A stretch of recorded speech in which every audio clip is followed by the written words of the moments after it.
现在我们在森林城市的地标大楼第31层设施楼层，看一下这里的景观，左手边很漂亮哦。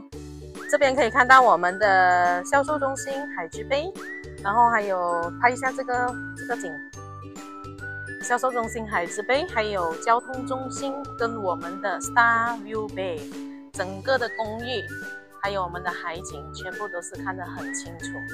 这里呢，第31层是有一个无边际泳池，所以如果是买这边的公寓，就可以享受这样子的设施。大家说香不香？我们看一下这里的景观，这边看到对面是新加坡，还有看到我们的印尼，所以它跟我们第一期的公寓是会比较不一样，是它可以看到2个不同的国家。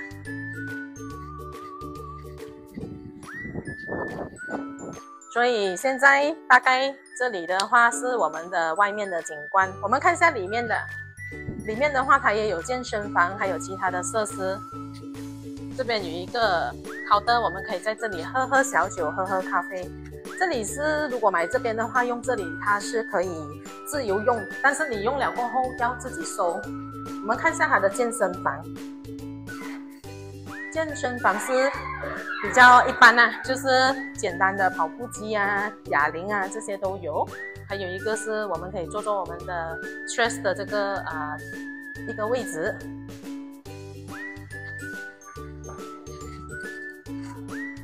出来的话，这边也是有一个活动空间。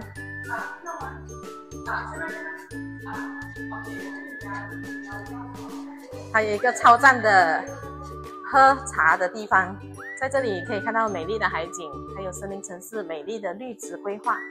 那31楼大概是这样的情况，现在我们上楼看一下。这里的设施是属于比较高端的啦，所以他如果是外面的人他是不可以来的。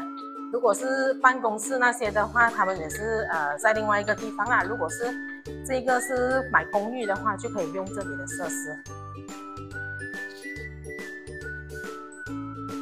那么进来这边的话，有一个超大圆桌，所以有几十个人的话都可以安排在这里开会啊、聊聊天、吃吃东西。如果是要比较正式的话，我们也是有一个超大、超豪华的会议室。这里的优势就是它的景观。